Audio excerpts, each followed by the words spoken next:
بسم الله الرحمن الرحيم. الحمد لله رب العالمين، والصلاة والسلام على سيد الأنبياء والمرسلين وعلى آله وأصحابه أجمعين. أما بعد، فأعوذ بالله من الشيطان الرجيم. بسم الله الرحمن الرحيم.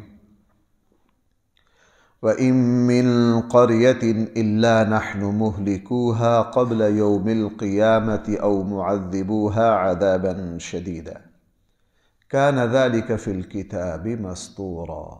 صدق اللہ مولانا العظیم۔ قرآن کریم نے ارشاد فرمایا وَإِن مِّن قَرْيَةٍ إِلَّا نَحْنُ مُهْلِكُوهَا قَبْلَ يَوْمِ الْقِيَامَةِ أَوْ مُعَذِّبُوهَا عَذَابًا شَدِيدًا۔ کوئی بستی، کوئی شہر، زمین پر کوئی علاقہ ایسا نہیں ہے کہ اللہ تعالیٰ نے اگر قیامت سے پہلے اس کو تباہ کیا ہے یا اس پر اللہ تعالیٰ کی طرف سے سخت ترین عذاب آیا ہے، یہ اللہ تعالیٰ کے یہاں اس کا ریکارڈ اور فیصلہ پہلے سے محفوظ ہے۔ کہنے کا مطلب یہ ہے کہ زمین پر کوئی ایسا واقعہ نہیں جو اللہ تعالیٰ کے علم میں نہ ہو۔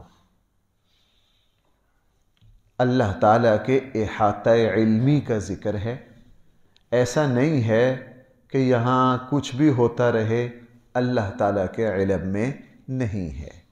اس لیے فرمایا قیامت سے پہلے جب بھی ہم کسی شہر کو، کسی علاقے کو، کسی بستی کو، کسی فرد کو اپنے عذاب میں جکڑتے ہیں تو وہ ایسا نہیں کہ یہ فطری عمل ہے، کہیں عذاب آ جائے کہیں نہیں، وہ اللہ تعالیٰ کے فیصلے کے تحت آتا ہے، لوگوں کے عملوں کے نتیجہ کے بدلہ میں آتا ہے۔ اس لیے پہلی بات یہ ارشاد فرمائے وَإِن مِّن قَرْيَةٍ، کوئی بستی ایسی نہیں ہے إِلَّا نَحْنُ مُهْلِكُوهَا کہ ہم اس کو ہلاک کریں، قبل یوم القیامہ، قیامت سے پہلے، او مُعَذِّبُوهَا یا اس بستی والوں کو عذاب دیں، سخت ترین عذاب۔ کان ذلک فی الکتاب مسطورا، یہ سب کچھ کتاب میں لکھا ہوا ہے، یہ سارا کچھ کتاب میں۔ وما منعنا ان نرسل بالآیات، یہ جو اگلی آیت ہے یہ بڑی اہم ہے۔ اس کا ایک پہلو تو وہ ہے جو کافروں کے لیے ہے، اور اس آیت کا ایک پہلو وہ ہے جو میرے اور آپ کے لیے ہے۔ اس آیت میں کیا فرمایا قرآن کریم نے؟ رسول اکرم صلی اللہ علیہ وسلم سے مکہ کے لوگوں نے بطور خاص اپنی پسند کے معجزات مانگے۔ یہ 2-3 رکوعوں کے بعد نا آگے پورا رکوع آ رہا ہے۔ آپ ذرا نا صفحہ نمبر 31 کھولیے۔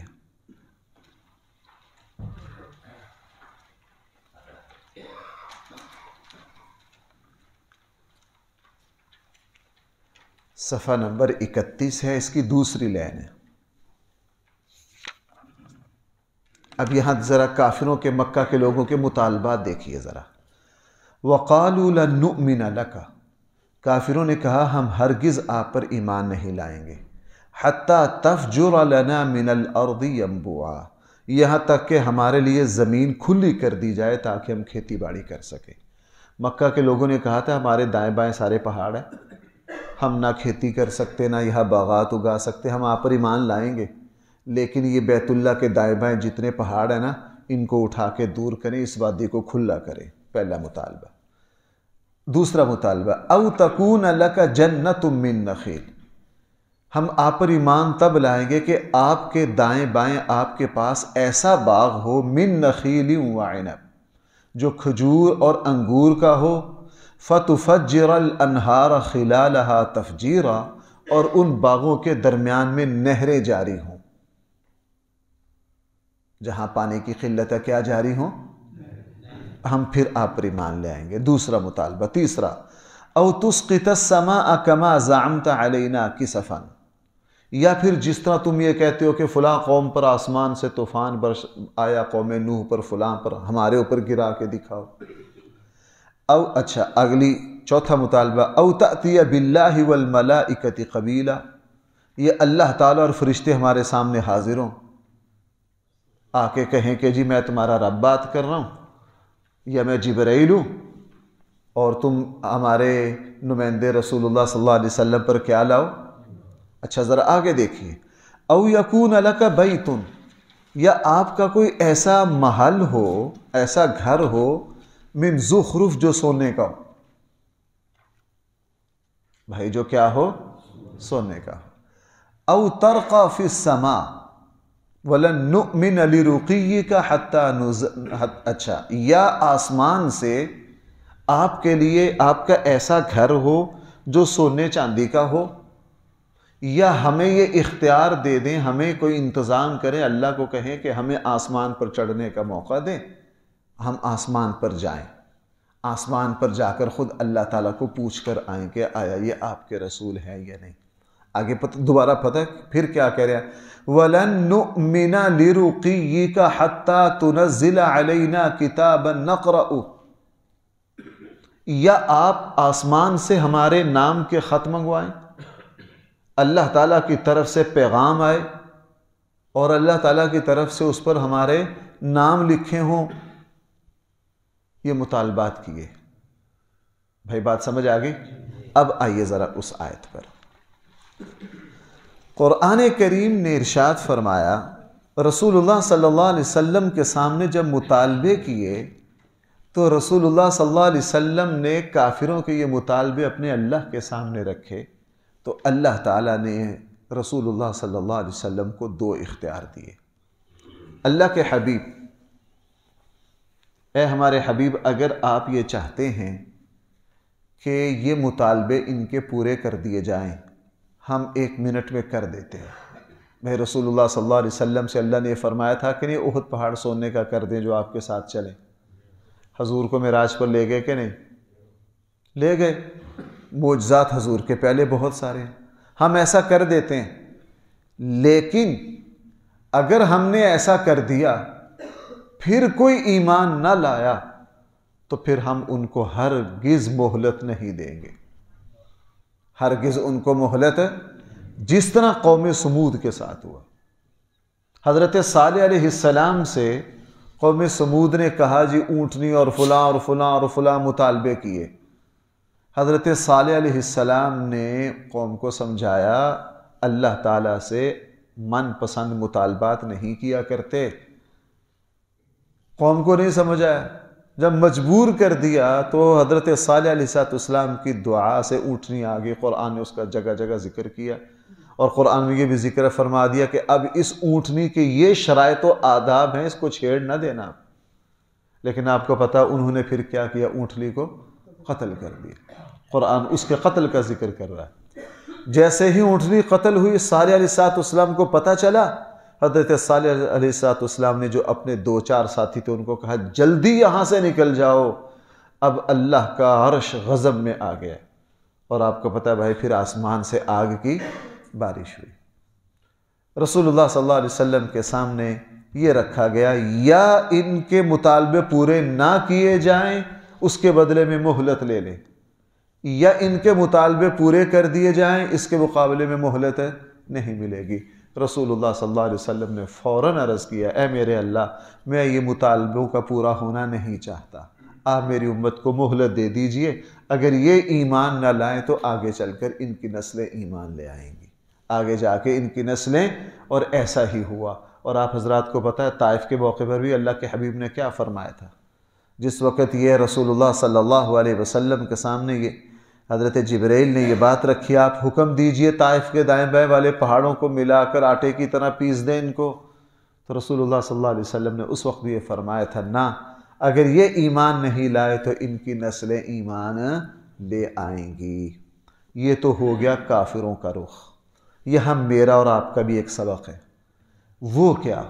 میرا اور آپ کا سبق یہ ہے کہ ہم معجزات تو اپنی مرضی کے اللہ سے نہیں مانگتے، لیکن ہم اللہ تعالیٰ سے نعمتیں اپنی مرضی کی مانگتے ہیں، یوں ہو جائے، یوں ہو جائے، یوں ہو جائے۔ اللہ تعالیٰ بھائیوں جب کسی پر نعمتیں بھی اس کی مرضی کی اتارتے ہیں، پھر اس پر آزمائشیں بھی آتی ہیں۔ بھائی پھر اس پر کیا آتی ہیں؟ آزمائشیں بھی آتی ہیں۔ حدیث میں کیا ہے؟ جو شخص ہم سے کوئی عہدہ مانگتا ہے تو بھائی پھر ہم کیا کرتے ہیں؟ اس کی مدد نہیں کرتے۔ اس لیے اللہ جل جلالہ سے جیسے وہ حدیث میں ہے نا، اجمالی طور پر نعمت مانگی جائے، اللہ تعالیٰ سے رزق کی وسعت مانگی جائے۔ یہ نہیں مانگا جائے کہ بینک روڈ پر جو فلاں مارکیٹ ہے یا اللہ یہ مجھے دے دے، نہیں، اللہ تعالیٰ سے کیا مانگیے؟ رزق کی وسعت مانگیے، اللہ تعالیٰ سے صحت مانگیے، اللہ جل جلالہ سے برکت مانگیے، اللہ تعالیٰ سے نیک اولاد مانگیے۔ ابہام کے مطلقاً اطلاق کے ساتھ اللہ تعالیٰ سے نعمتیں مانگیے۔ اگر بندہ پھر حد سے زیادہ بڑھتا ہے تو بھائی پھر اللہ تعالیٰ کی طرف سے اس پر آزمائشیں بھی آتی ہیں۔ زندگی میں ایسے بہت سارے واقعات ہیں کہ بہت سے لوگوں نے بہت پیسہ کمایا، پہلے غربت تھی، پیسہ کمایا، پیسہ کمانے کے بعد ان کے پیسے پر پھر اللہ تعالیٰ کی طرف سے کوئی آزمائش بھی آ گئی، کوئی امتحان بھی آ گیا۔ اس لیے قرآن نے فرمایا اللہ تعالیٰ سے اپنی مرضی کے مطالبات نہ کرو۔ وما منعنا، اللہ تعالیٰ فرما رہے ہیں ہمیں نہیں روکا ان نرسل بالآیات، کہ ہم بھیجیں معجزات اور نشانیاں، الا ان کذب بها الاولون، مگر اس وجہ سے کہ جھٹلا دیا تھا ان نشانیوں کو پہلے لوگوں نے۔ وَآتَيْنَا ثَمُودَ النَّاقَةَ مُبْصِرَةً، ہم نے دی تھی قوم سمود کو اونٹنی مبصرةً، بطور عبرت، فَظَلَمُوا بِهَا، انہوں نے اس اونٹنی پر ظلم کیا۔ وَمَا نُرْسِلُ بِالْآيَاتِ، اور ہم تو نہیں بھیجتے نشانیاں الا تخفیفا، مگر ڈرانے کے لیے، ہمارا مقصد تو تمہیں بیدار کرنا ہے۔ بھئی آیت کیا کہہ رہی ہے ذرا توجہ کیجیے۔ ہم تو جو تمہارے اوپر چھوٹے موٹے حالات بھیجتے ہیں وہ تمہیں اپنی طرف متوجہ کرنے کے لیے بھیجتے ہیں۔ انسان جب پریشانیوں میں آتا ہے پھر اس میں عاجزی آتی ہے، انکساری آتی ہے، اللہ کی طرف رجوع آتا ہے، اس کو پھر دعا مانگنے کی عادت پڑتی ہے۔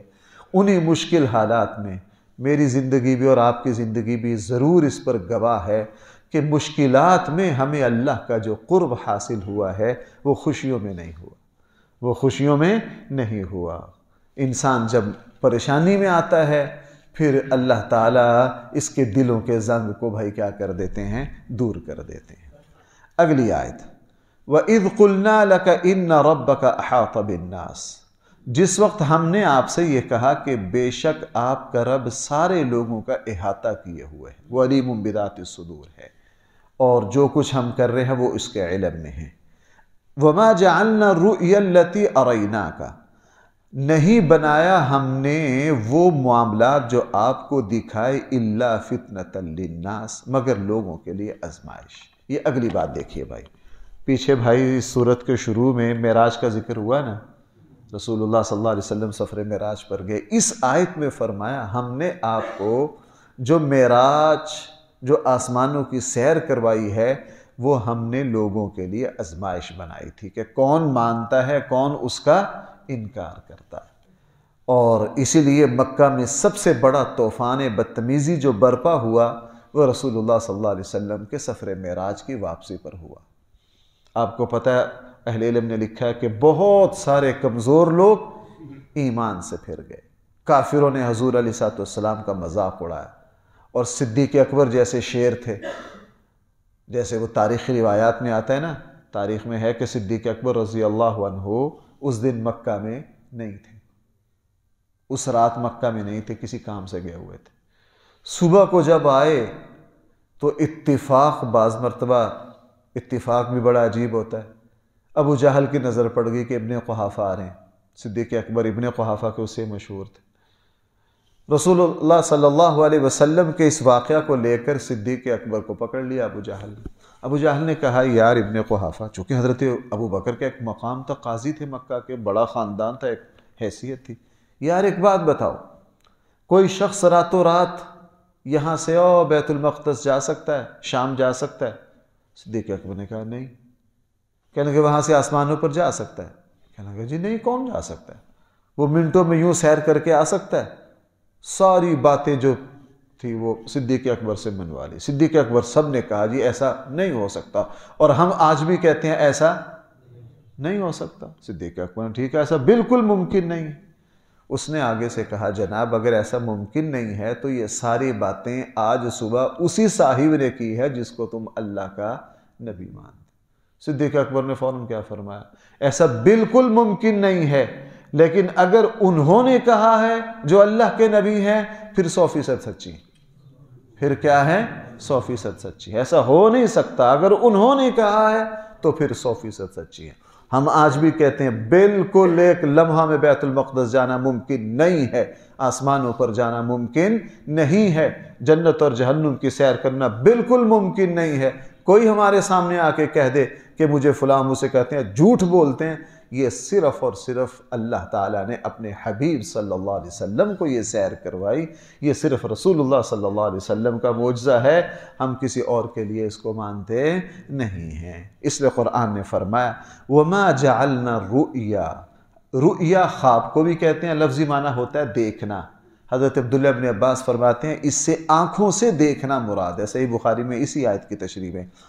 ہم نے نہیں بنایا سفر معراج التی اریناک، جو ہم نے آپ کو دکھایا، الا فتنۃ للناس، مگر لوگوں کے لیے آزمائش۔ اگلی بات والشجرۃ الملعونۃ فی القرآن، وہ ایک ملعون درخت بھی جس کا ذکر قرآن میں ہے، ابھی سورہ واقعہ میں آیا اور سورہ صافات میں بھی ہے کہ زقوم کا درخت ہوگا۔ بھائی سننا میری بات، سورہ صافات میں بھی ہے، سورہ واقعہ میں بھی ہے، جہنم میں ایک آگ میں ایک درخت ہوگا اور وہ اتنا زہریلا، ہمارے یہاں اس کو کوڑ تمبا سے تشبیہ دی جاتی ہے، کوڑ تمبا کی تو کوئی حیثیت نہیں، وہ اتنا کڑوا ہوگا۔ قرآن خود کہہ رہا ہے شجرۃ الملعونہ، وہ ایسا خبیث درخت ہے۔ لآکلون من شجر من زقوم فمالئون منها البطون فشاربون علیہ من الحمیم۔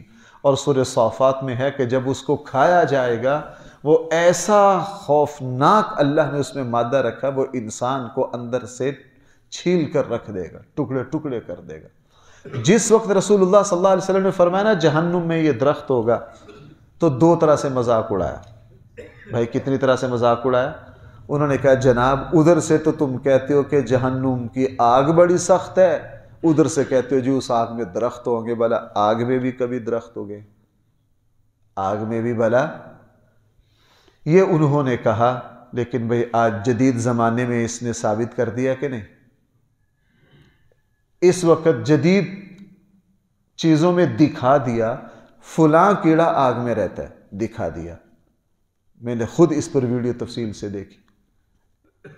اور فلاں جو درخت ہیں بھائی وہ اگتے ہی کہاں ہیں؟ آگ میں اگتے ہیں۔ جس طرح بورڈ ہے، بورڈ کو اگنے کے لیے مٹی کی ضرورت ہے، آپ نے دیکھا دیواروں پر اگ جاتا ہے کہ نہیں؟ دیواروں پہ اگ جاتا ہے۔ نمبر 2، اللہ تعالیٰ اس پر قادر ہے۔ آگ کے اندر ابراہیم علیہ السلام کے لیے بھائی آگ کو ٹھنڈا نہیں کیا، سب کے لیے گرم تھی، سب کے لیے کیا تھی؟ وہ ایک عیسائی نے مناظرے میں حضرت مولانا قاسم صاحب نانوتوی کو گھیر لیا۔ بھائی ایک بات سناؤں آپ کو، عیسائی مناظر نے مولانا قاسم صاحب نانوتوی کو، چونکہ برطانیہ کی حکومت تھی، وہ اپنے اپنے علماء بلاتے تھے لوگوں کو عیسائی کرنے کے لیے، دہلی میں مناظرہ ہوا۔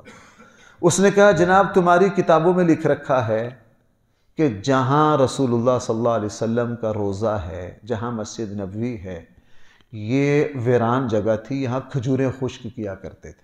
کیوں جی؟ ایسا ہی ہے کتابوں میں۔ اور یہاں کچھ مشرکوں کی قبریں بھی تھیں، ان کو اکھاڑ دیا، اس جگہ کو صاف کر کے مسجد نبوی اور حضور کے حجرے بن گئے۔ اور بعد میں یہاں کون دفن ہوئے؟ رسول اللہ۔ اب ہم اس جگہ کو کیا کہتے ہیں؟ روضۃ من ریاض الجنہ، وہ جنت سے بھی اعلیٰ ہے، حضور وہاں آرام فرما۔ اس نے مناظرے میں کہا جب یہاں پہلے مشرکوں کی قبریں تھیں، تم تو کہتے ہو مشرکوں کو عذاب ہو رہا ہے، اور وہی تمہارے نبی نے مسجد بنائی ہے اور بعد میں تمہارے نبی وہی دفن ہوئے ہیں، تو مجھے یہ بتاؤ جب وہاں مشرک دفن ہوئے ہیں، جہاں مشرک دفن ہوتے ہیں وہاں تو عذاب ہوتا ہے، تمہارے نبی بھی وہی دفن ہوئے ہیں، تو تمہارے نبی کو کیا ہو رہا ہے؟ بھائی ایک عیسائی کا سوال سمجھیں، انہوں نے تو سوال کرنا، مناظرے میں پڑا۔ اور مولانا قاسم صاحب نانوتوی چھوٹے سے قد کے تھے، دبلے پتلے تھے، ان کے جو مناظرے ہیں، عیسائی مولانا رحمت اللہ کیرانوی، مولانا قاسم صاحب ننوتوی، شاہ عبدالعزیز محدث دہلوی، یہ وہ لوگ ہیں، ان 3-4 بابوں نے پورے ہندوستان میں عیسائی علماء کو آگے لگا لیا، برطانیہ کا پیسہ چلنے نہیں دیا۔ مولانا قاسم صاحب ننوتوی نے فوراً کہا، جناب تمہاری انجیل میں بھی ہے کہ حضرت ابراہیم علیہ السلام کو آگ میں پھینکا گیا، قرآن میں بھی ہے ابراہیم علیہ السلام کو کہاں پھینکا گیا؟ آگ میں، اور خود تمہاری کتابوں میں لکھا ہوا ہے، اور ہم بھی اسی پر ایمان لاتے ہیں کہ وہ جو اتنی لمبی چوڑی آگ تھی وہ صرف ٹھنڈی ہوئی کس کے لیے؟ ابراہیم، سب کے لیے ٹھنڈی۔ وہ سب کے لیے ٹھنڈی ہوتی تو سب اندر جا کے کہتے جناب ابراہیم کی کیا خصوصیت ہے، ہم بھی اندر پھر رہے ہیں آگ کے۔ آگ ایک ہی وقت میں سب کے لیے آگ رہی اور ابراہیم علیہ السلام کے لیے۔ یہ تمہاری انجیل میں بھی ہے، ہمارے قرآن کریم میں بھی ہے، تو مجھے بتلائیے جو اللہ ابراہیم علیہ السلام کے لیے آگ کو ٹھنڈا سب کے لیے گرم رکھ سکتا ہے، تو کیا ایسا نہیں ہے کہ ایک ہی جگہ میں مشرک دفن ہوا ہو، ساتھ مومن دفن ہو، مشرک کے لیے عذاب ہو اور مومن کے لیے کیا ہو؟ یہ مشکل ہے؟ کوئی مشکل نہیں ہے۔ ایک ہی قبرستان میں 2 قبریں ساتھ ساتھ ہیں، ایک فاسق و فاجر ہے، ایک اللہ کا متقی پرہیزگار ہے، ایک کو عذاب ہو رہا ہے، دوسرے کو کیا ہو رہا ہے؟ وہ اللہ قادر ہے، وہ اللہ کیا ہے؟ اس کے لیے کچھ مشکل نہیں ہے۔ اس لیے فرمایا کہ وَالشَّجَرَةَ الْمَلْعُونَةَ فِي الْقُرْآنِ، اور شجرہ ملعونہ بھی ہم نے لوگوں کے لیے آزمائش، وَنُخَوِّفُهُمْ، اور یہ ساری چیزیں تو ہم لوگوں کو بیدار کرنے کے لیے، ڈرانے کے لیے، فَمَا يَزِيدُهُمْ إِلَّا طُغْيَانًا كَبِيرًا، لیکن لوگ ان باتوں کی وجہ سے مزید سرکشی اور نافرمانی میں پڑتے ہیں، ان سے سمجھتے نہیں ہیں۔ اللہ تعالی ہم سب کو صحیح فہم عطا فرمائے۔ الحمدللہ رب العالمین، والصلاة والسلام علی سید الانبیاء والمرسلین وعلی آلہ واصحابہ اجمعین۔ ربنا آتنا في الدنيا حسنة وفي الآخرة حسنة وقنا عذاب النار۔ صلی اللہ تعالی علی خیر خلقہ سیدنا مولانا محمد وآلہ واصحابہ۔